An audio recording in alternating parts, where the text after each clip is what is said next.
Today we are going to check command line interface, router OS command line interface, so that we can log in our MikroTik router using command line. So like that SSH, Telnet, null mode, right?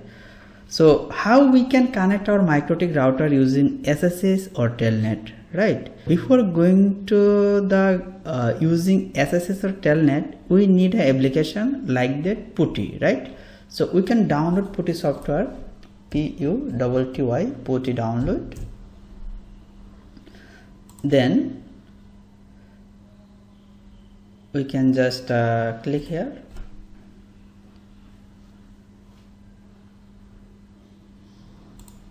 Just download the exe.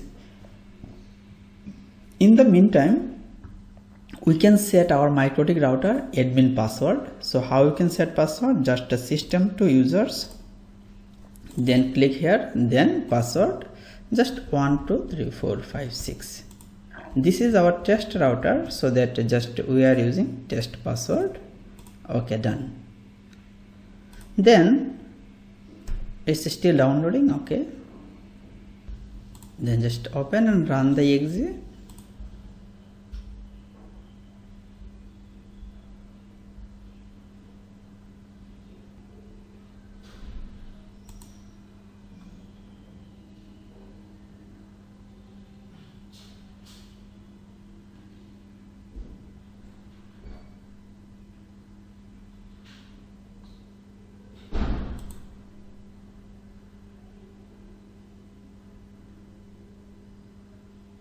Then next, just next, install,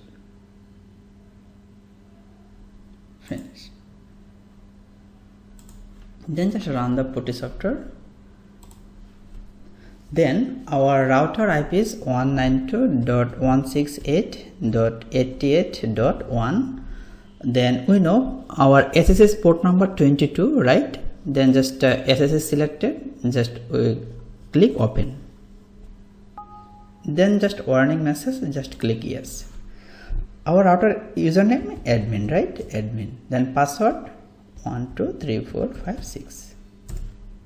Okay, we are connected over SSH, right? In our MikroTik router we can easily access using SSH.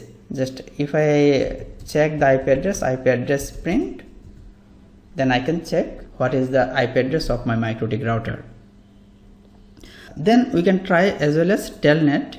Telnet port is 23 and our IP address 192.168.88.1.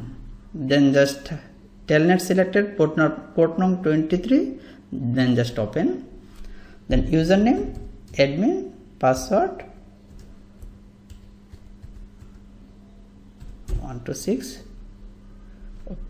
admin 1 2 3 4 5 6. Now our router connected over Telnet, right? We can check our IP address, right? It's working. So now we know actually how to connect MikroTik router using CLI, using SSH Telnet, right? Okay.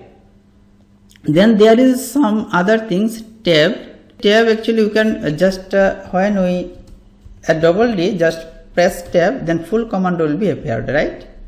Okay.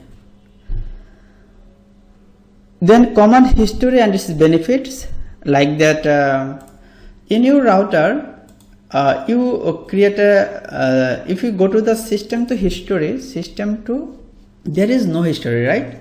Like that your router actually organized by managed by several users, right? Someone actually create a user, system to users, then just test user, apply, okay. Someone actually created a user, but you don't know. So how to check it? Actually you can go to the system to history, then you can check if someone created a user, right? From history you can check what's happened in our router. So that's all from today.